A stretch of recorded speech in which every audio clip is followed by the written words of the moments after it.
And this is Arrows and Acres, a podcast for families building something that lasts, with Daniel and Allison Hartman. Yeah. We're raising up arrows, we're working the land, a husband, a wife, and a God-given plan.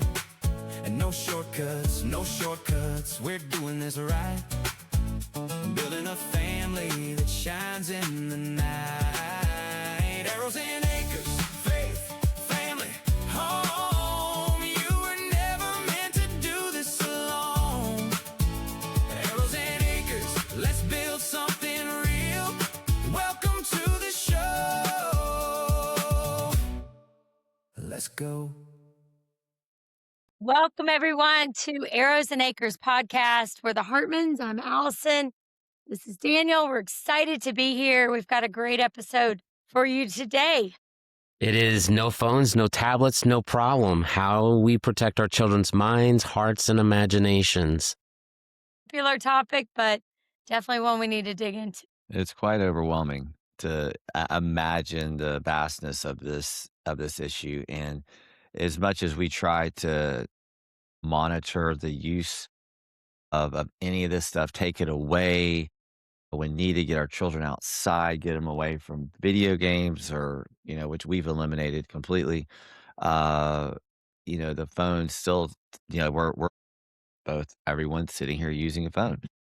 And the problem is what is something that's okay for business and is very effective for business has been allowed, like the camel nose under the tent, and all these things that are negative in society. The example of I'm not going to pop the lid to my septic tank and leave it open for my children to play in. That's just crazy. But what the amount of screen time that we're talking about, and you want to go over some statistics, it's unbelievable. Yeah. What the children and adults in this world, how much time they're spending on their phone, 8+ hours a day, under the 13 to 18, almost 9 hours a day. That is a full work week. That is, they could be exercising, and depression is taking over. And the idea that, okay, if I keep my children from this, all of society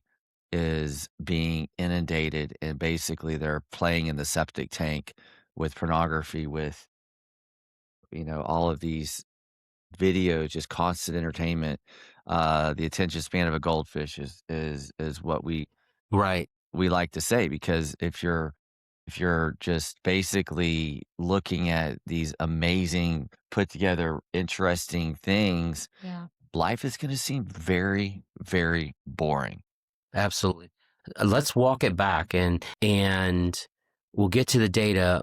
How did you guys come to the realization that these devices are a problem? The mind control aspect of it, zoning out. I know as a child, my grandfather, I guess this was back in the 70s, he's like, turn off the boob tube, turn it off. And he's a captain in the military, first in his class from the Naval Academy, brilliant man. And he hated the television and the screen time, the flicker rate. There's a Pokemon episode in Japan that was played that basically instantly filled up the hospital with children having seizures. Have you ever heard of that?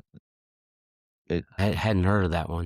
Yeah, just basically because they're experimenting on the flicker rate, and that's what your phone is. It's a flicker rate. It's a mind control device.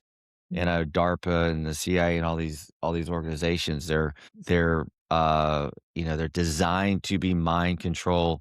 And when you turn them on, when you turn a movie on, and then you see the heavy addiction level attraction to a child, they beg, they'll do anything to get on these devices. And then you see a child, like they use in the schools, like let's say an autistic child, they'll be going nuts, and then just some song will come on, and then it's just like Yeah.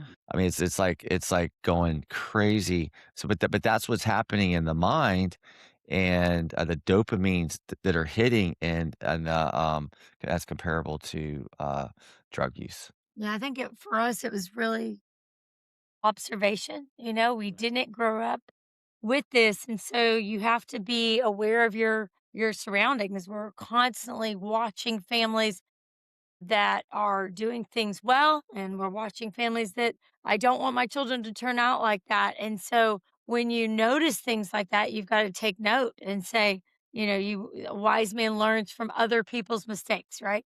So, and you can do this just in the stores. You can go to a restaurant and you can observe the families that are interacting with each other, which sadly it's very, very, very few.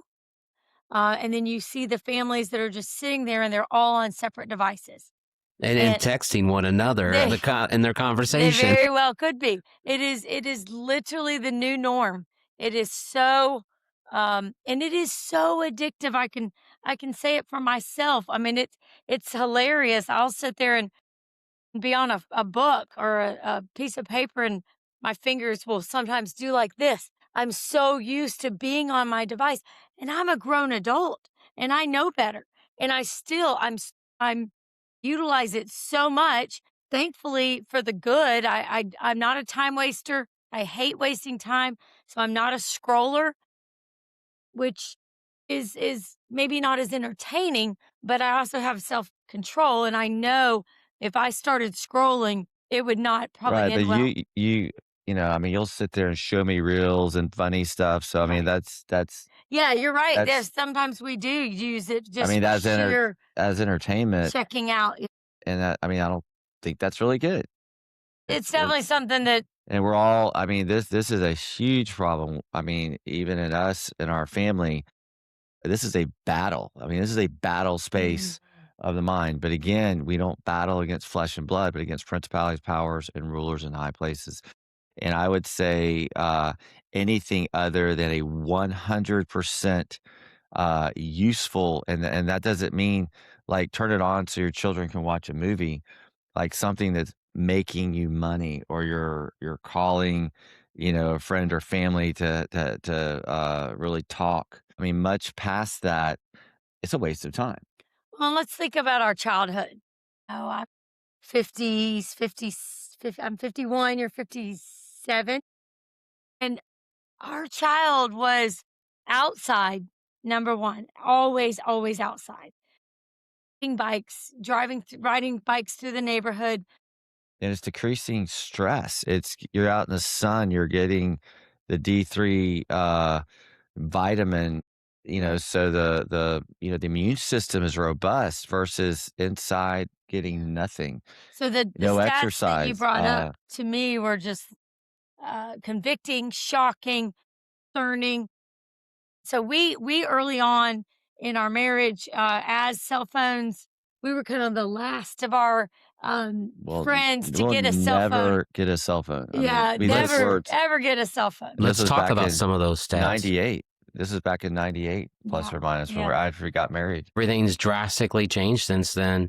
According to Pew Research, 95% of teens have a smartphone today. It's unbelievable. And 46% of them are almost constantly online. And what that equates to, we were sharing in another episode that this is according to the CDC. Those that are children that are age 8 to 18 spend an average of 7.5 hours on their screens, on their phone, on their devices every day. Right. And then if they're 13 to 18, it's 8 hours and 39 39 minutes. minutes. It's That's- staggering. But here's what's alarming about it is teen depression and anxiety has doubled from 2010 to 2020. And we know that number, the latest data has gone, actually there's a new one that said that it's increased 134% since 2010, Wow. just in anxiety alone, Right. directly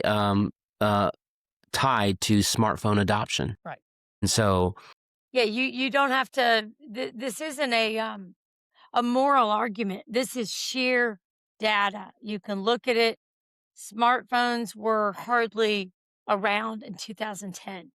And then all of a sudden, 10 years later, they're in the hands of 95% of teens. And then the depression, anxiety, sadness. I think I read something about just continual sadness and hopelessness increases that heavily. You can't deny the data.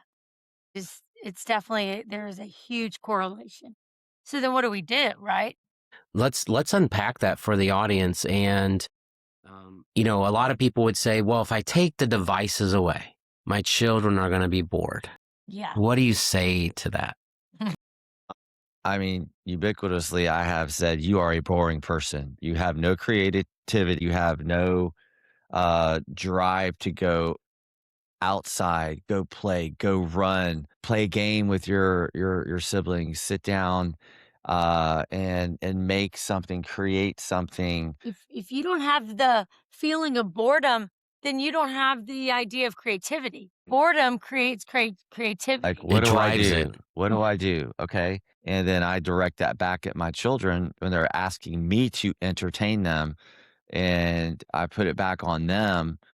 Like, you're just saying that you're a boring person. Don't be a boring person. Go be creative. Go do something. And I'd give them like 10 suggestions of something they could do or a project they can work I on. remember when we were growing up. Instead of giving them a device or turning on the TV or some movie, which is, in my opinion, highly destructive, especially if it's not for Christ. When we were growing up, we'd go to my mom's house and all the aunts and uncles would be there. And we were bored because we didn't really, know those cousins that well. And so we tended to be bored by listening to all the adult conversation. But I remember that boredom drove us to be creative. And we had a really fun uncle, and he would pull us aside and we would make a movie, make a little skits. We'd get our Dapper Dan, I think is what. our video cameras out, like the old school cheesy video cameras, and we wrote the plot, and everybody had their own characters, and then we'd show the parents, who were really quite boring because they were just sitting inside talking about the same things over and over again. But it was fun. It was memories. It was my childhood. That's something we enjoyed doing. But now, when you go to family gatherings, I imagine most people's family gatherings are like mine. It's the same aunts and sisters sitting there talking about boring things, adult things, and then all the children are in separate couches or corners on their devices. None of them know each other. None of them are connecting. And it's just simply sad. Get outside, throw the football, play baseball, swim in the pool, play volleyball. There's just countless things that are so much more valuable and relieve stress. What we're finding in all these studies is that stress is increasing, and stress is a killer. Someone that's stressed is going to not live nearly as long, not live nearly as a happy and fulfilled life. And, just being on, I think it's very clear, if you take away one thing from what we're talking about, is in these studies, the more screen time, the more stress and the more anxiety. And it's just simply a killer. And I'm gonna move you guys along because we have so much that I want you to cover. And I'll say one thing, but we're gonna move on to the next spot on this, and that is those that are so addicted to their devices are truly less capable than those that put those devices down and put themselves in a creative space, force themselves to think. And devices today and AI and the internet, we don't have to think as much. Sure. And so the society is dumbed down. But let's go to this next point, and that is, what are the neurological and spiritual costs to these devices and constantly having them in front of our eyes? Yeah. Right. There's really, I kind of just set this up for you, but there, with the neurological costs, Daniel, you were saying something earlier, and that is the dopamine effect. It is like Someone that's on drugs, every time they're pulling their phone up and doing a death scroll and going through it, there's a dopamine trigger. And that's why you see people constantly picking up their phones. There's actually an addiction. There's actually something neurological that has happened. And it's the developers and creators of these devices that know that and have designed them specifically for it. Their own children be on. Which, like Elon Musk has even said, and Steve Jobs, when he was alive, what did they say? Yeah, they wouldn't. Yeah, Zuckerberg would not allow their children, Jobs and Zuckerberg would not allow their children to be on them under the age of 5. Yeah. But yes, what do we see with these devices? We see everybody not communicating. We see everybody, again, I'm saying go out and play. We see everyone not interacting.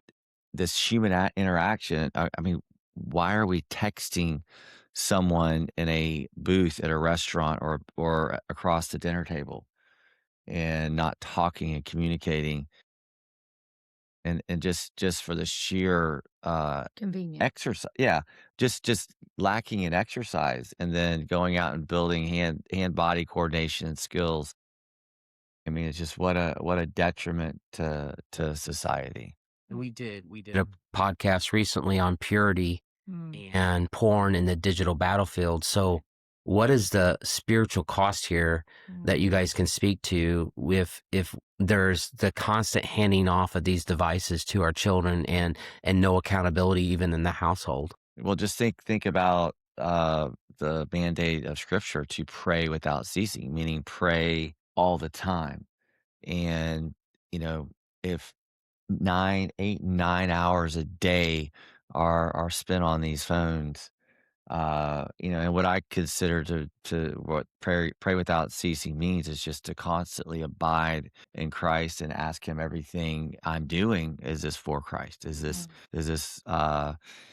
am I emulating Christ and doing this? And what is not happening is certainly a quiet time with God, because if we can fill up the void with something distracting, we're going to miss God, which is just do the extremely. math. If you're on the phone 8 hours a day, you're sleeping 8 hours a day, and you're going to school 6, 8 hours a day, there is really not a lot of time left. So you've got no family interaction, number one, no communication between siblings, parents. They're not sitting on the bed finding out about their day because everybody's on their own devices. And this goes for parents as well. We're probably the worst at it because we're their example. They're watching us. And then, I will set no wicked thing before my eyes. So how many times are you on your phone and all of a sudden something pops up that you didn't even seek it out?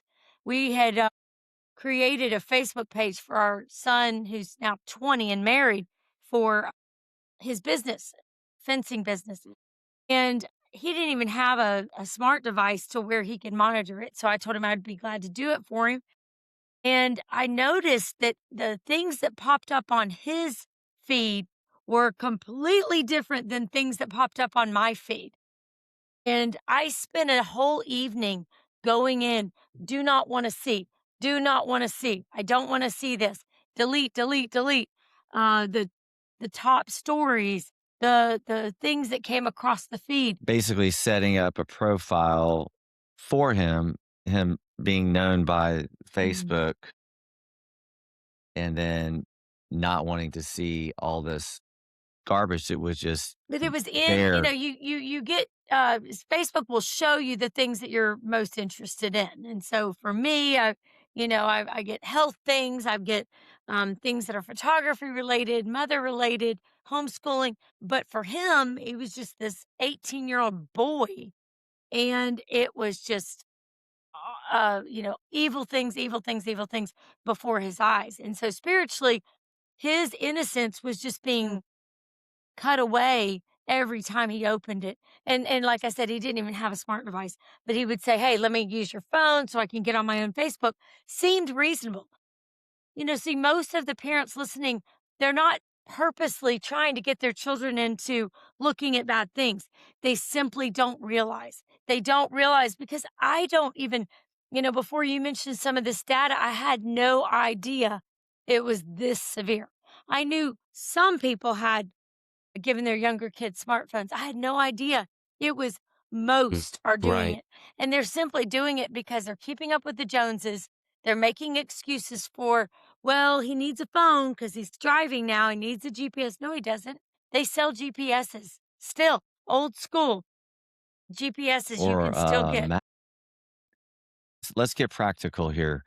Josh McDowell, and I'll keep saying this, uh, just basically brought up at a conference room. Everybody asked me, and I'll tell you because everybody asked me this question: when do I give my child a smartphone? And his answer is the same: when you want them to view and see pornography. Right.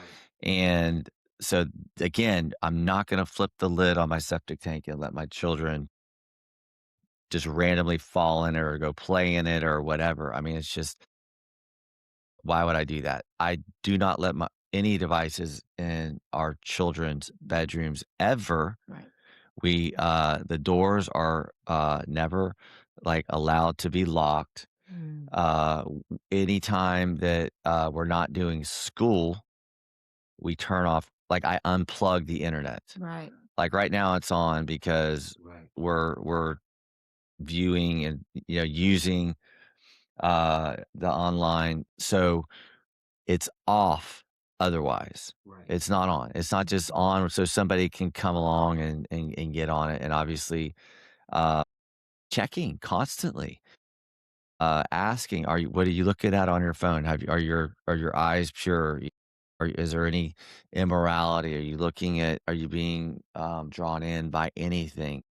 And we're constant because we know we're in the battle space. We're in the battlefield. Again, it's not just the flesh or the desires that we're dealing with. This is a spiritual battle. We don't battle against flesh and blood. And if your children do have a phone and you make the decision not to take that away, number one, you can limit access. Right. Most all servers or carriers will allow you a free option of limiting their internet access. There's no reason why parental controls. Unless I don't know anything, they seem to be pretty stringent. Like you make the parental control, you control it with a password. Unless you give them your password, they're not going to get through to that. Now, they can obviously use a friend's phone, and that brings us to a whole nother subject. You need to have friends for your children that match your values. If you're if you do an amazing job with your child, but then you're letting them be friends with people that don't affirm what you are teaching your children, well, then they're really just going to undo what you're doing. And But keep in mind the statistics that we talked about before that 44% of children that are viewing pornography are viewing it on school computers that are school issued by a school. Right. And these companies know this, sure, and they're making roundabouts always because they want to sell a product. It's the love of money. They're willing to do anything sure. to get people to I remember get we were on addicted and buy a product. we were on a homeschool site, and in the far columns, you were getting pop-up ads of pornography. This was on a school homeschooling app type thing, educational. And so thankfully, we talked to our children a lot. So they mentioned, hey, I don't think this is something we need to see. But man, I mean, just that one image, they can't unsee it. And so it's our job to protect what goes through their eye gate. And let's just go into sleep patterns. If they're not allowed to sleep, then I mean, I know, for instance, one of my children just gets delirious and without sleep. But everybody needs sleep, and everybody needs sleep to heal. And if they're allowed to have these phones and these devices in their rooms or allowed to stay on them for extended periods of time when they should be sleeping, we're just adding stress and shortening their life just simply by not allowing them to So a sleep. practical tip, just to review, is don't let them bring their devices, if you are going to let them have them, back in bedrooms. And the sleep patterns are for teenagers, they're getting about 6 to 7 hours of sleep Right. statistically right now when they need 8 to 10 Which hours is of an sleep. indicator of why the With depression and anxiety is 93% increasing. ubiquitous, I mean, just they're given these devices, they're not being monitored, and they're not getting this healing sleep that's Right. needed so they could just like operate in a normal setting and not be so anxious or depressed or all these things that are triggered from lack of sleep. Right. The other thing is, if your children or your spouse has a device, you should have full access to it. 100%. We're not playing a game to where they get their own privacy. No, they are not old enough to even be able to figure out what to do with all the stuff they're seeing or Well, and reading. and we're talking about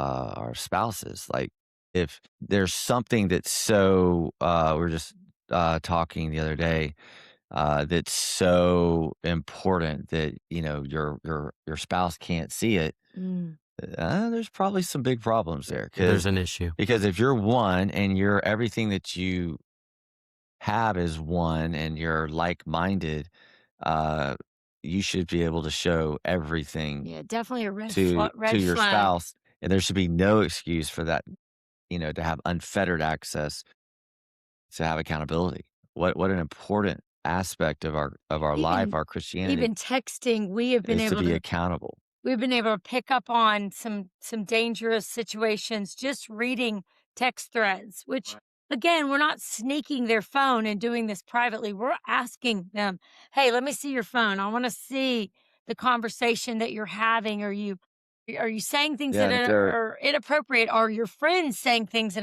which inappropriate?" friends are we need to flag and say, "You need to remove this friend." Yeah. And I think it's important that the audience remembers, and it's said that this is such a horrible dysfunction. And oftentimes, what dysfunction does, it'll go out there and get any information that is needed to validate its position. Like you were just saying, if I'm the husband or the wife in home says, "Why? No, you can't see my phone," and they'll give you they'll do some type of linguistic laundering of words to validate why it makes practical sense and legitimate sense for you not to see it. And I'm here to tell you, you guys are There's here no to tell me reason. it's not true. That is linguistic laundering. That is not true. That is the devil's way of communicating. I love what late Vodi Bakum said. He said, the church must stop pretending that handing a child a smartphone is a neutral act. It is a portal to every form of temptation. So good. So good. I love Vody. Yes, we could almost do a whole podcast on that. Nothing is neutral. Nothing's neutral. It's either good or it's bad. Phones can obviously, AI.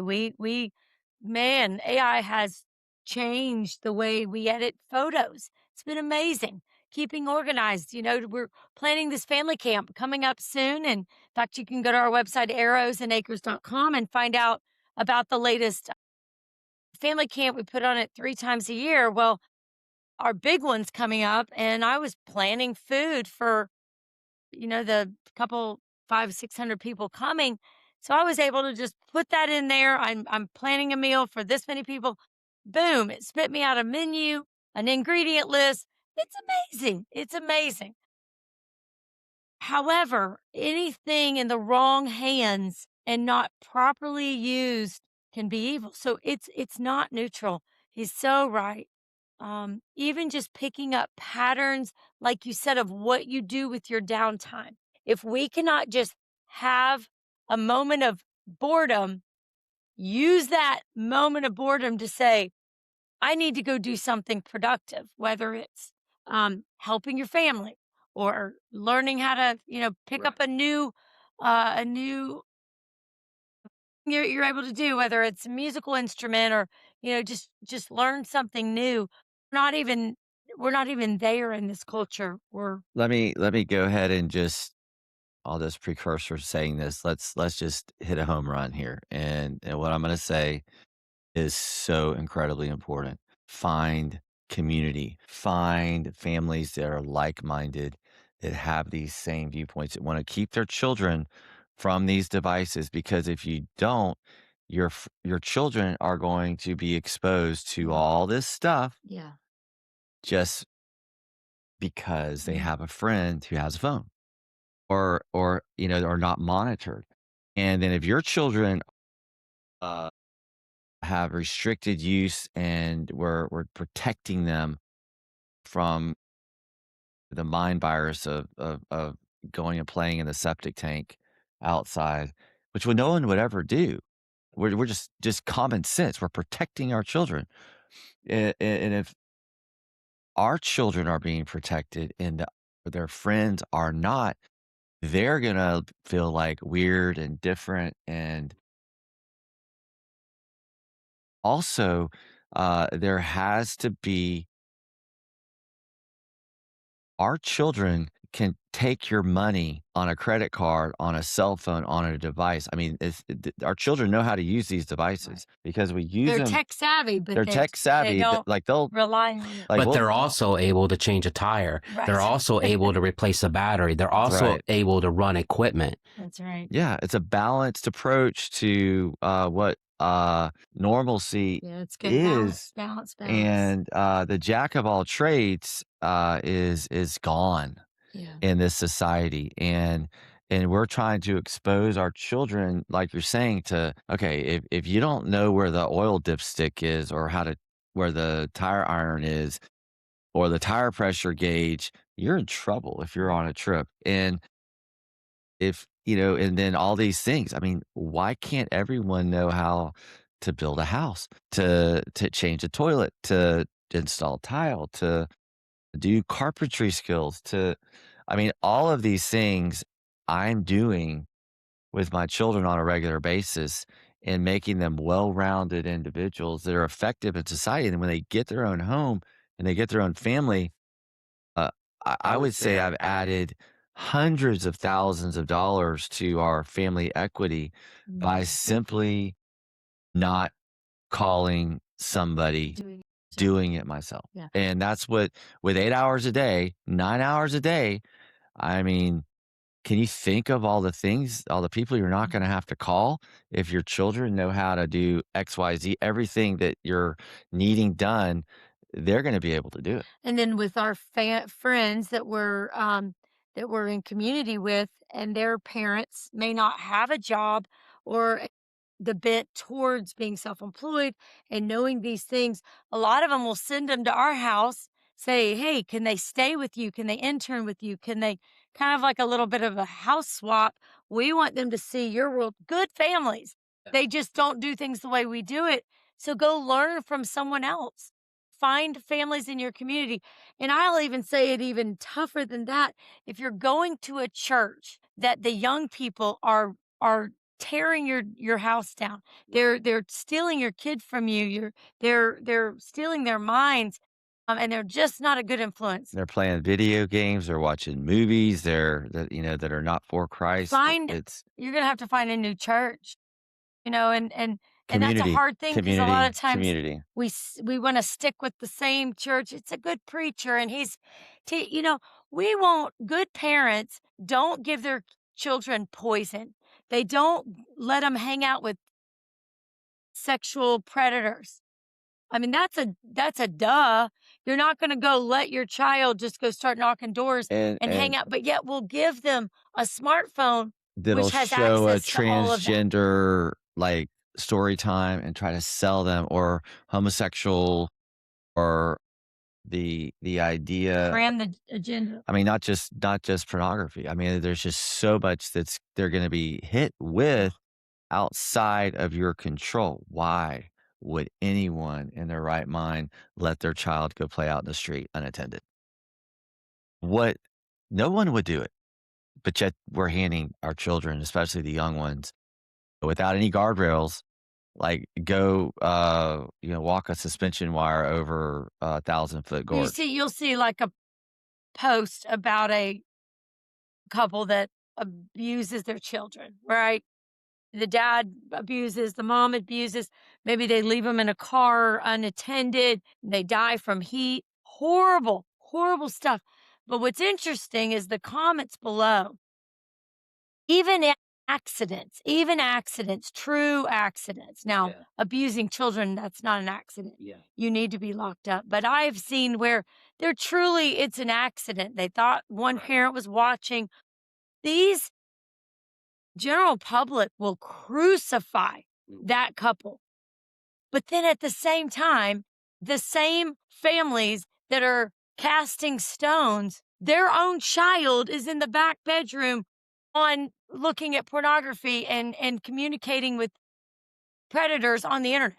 So what are we really doing? Why are you wasting your time casting your stones and damning those people to hell when your own child is you're paying the cell phone bill? Right. And I know, law enforcement has done this, but I know private parties that have done this.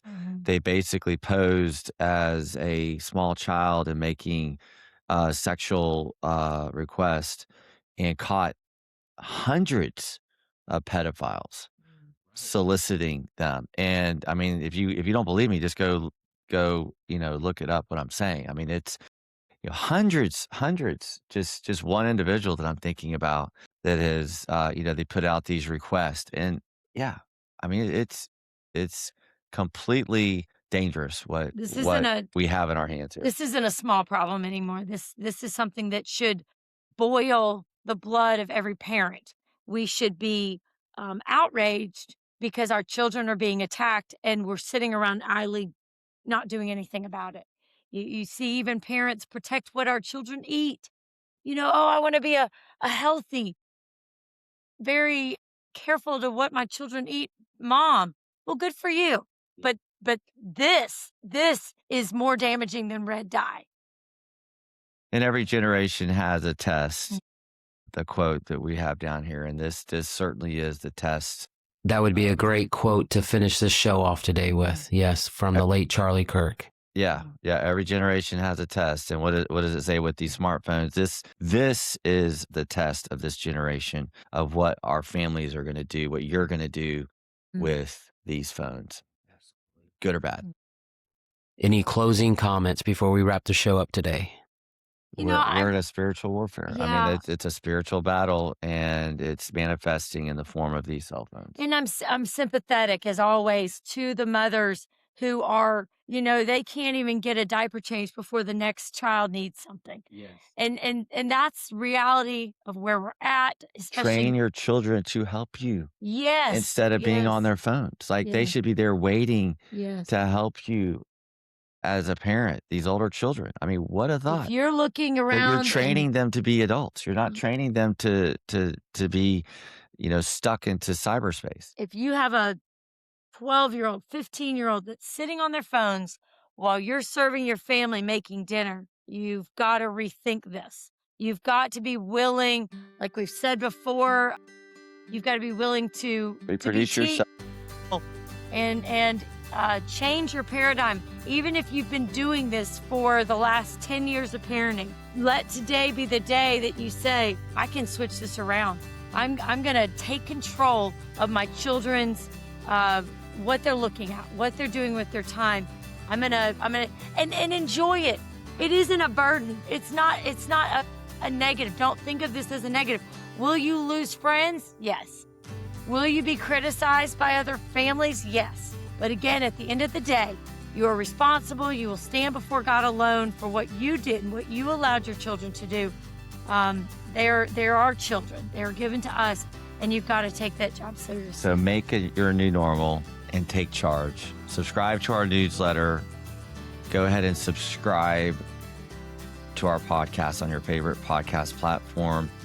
And we'll see you in the next episode. Thanks for joining.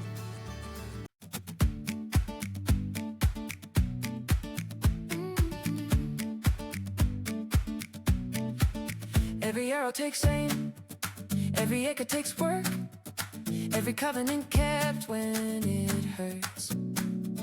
Keep going, keep building, you're not on your own. You're planting a harvest, you'll one day be shown. Arrows and acres, faith, family, home. You were never meant to do this alone. Arrows and acres, go live what you heard. See you next week.